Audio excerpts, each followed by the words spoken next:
پر ګل ځواني باندې شهید شوی وي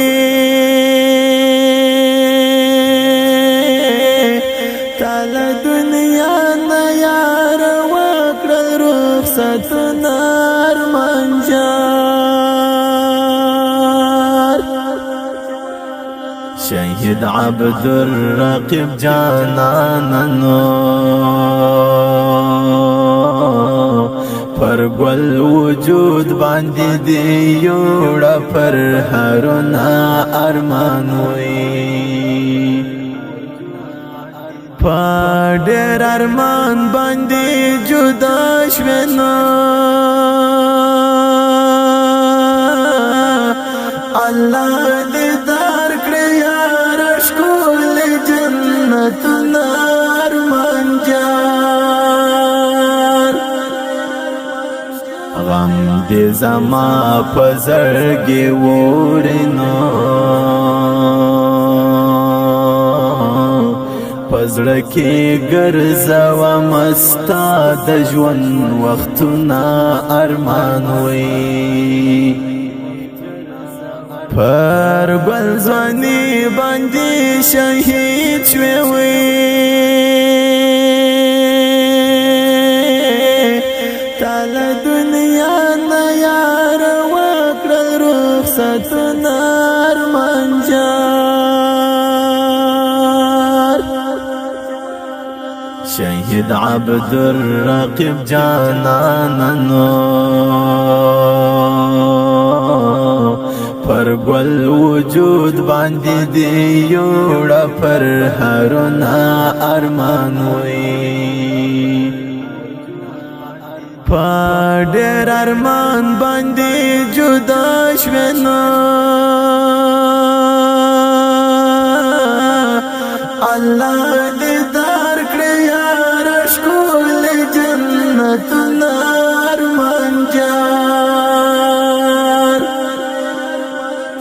غم دې زما په زړګي وورینو پزړه کې ګرځوم ستا د ژوند وختونه ارمان وي شهید عبدالرقیب قربان شنو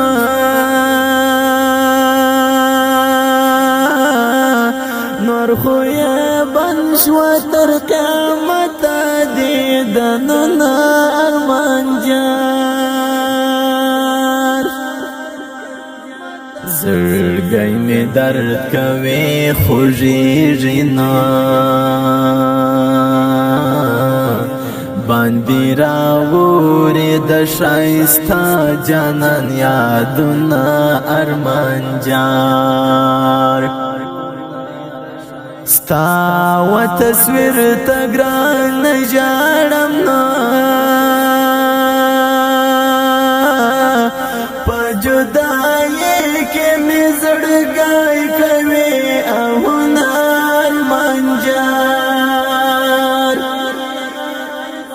شهادت ښکلی جانان وړی وي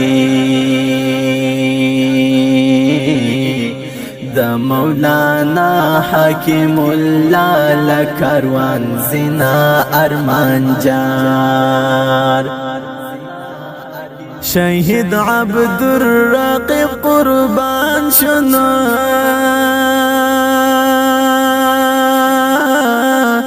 نور خو یې بند شوه تر قیامته دیدنونه ارمان جار زړګی مې درد کوي خوږېږي نه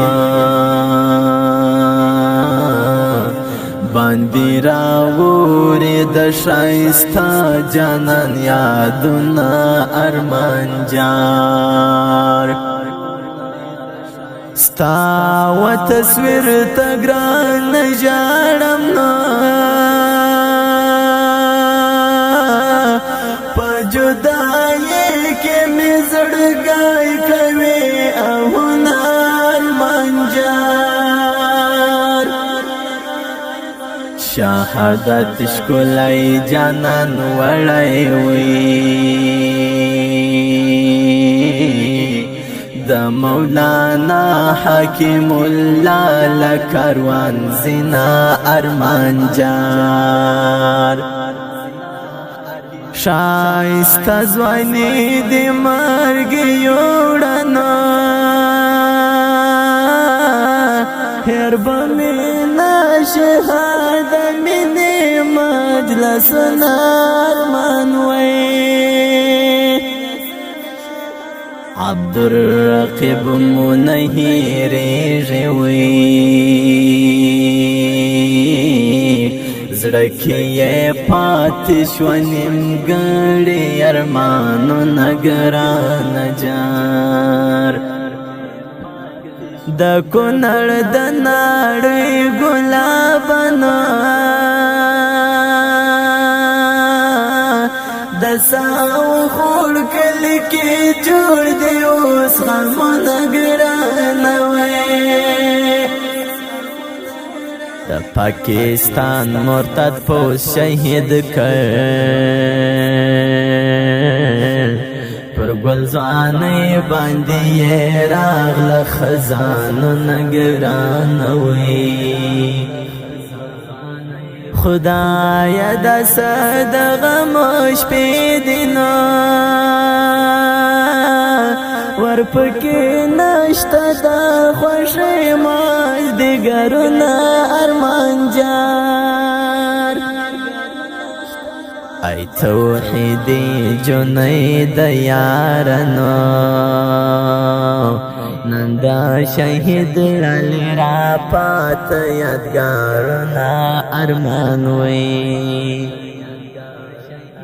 ډیرو درنو قدرمنو اوریدونکو دا ښکلی او غمجن نظم د کونړ ولایت د نړۍ د ولسوالۍ د ساوخول د کلي د شهید عبدالرقیب په غمجن یاد کې وړاندې شو چې د پاکستان مرتد پوځ لخوا په شهادت ورسېدی روح دې شاد وي او یادونه دې تل تر تله په زړونو کې د ګلونو غوندې تازه پاتې وي او د دې رنګین غمجنو ټکو لپاره فرمایش کړی دی محب الله شباب مولانا صدام حسین حماسي محمد عیسی ماشوم او ساحل ماشوم په اواز د قاری احسان الله عرفان شاعري کړی د توحیدي جنۍ ترتیب کړی العرفان اسلامي سری هلمند مارجه او د دې ترانې مسؤل د قاری سعید هلمندی د رابطې شمیرې صفراویا 400 وشپېته 10 بل شماره 0 شپږ 2 اتیا 2 شپېته 9 50 وسلام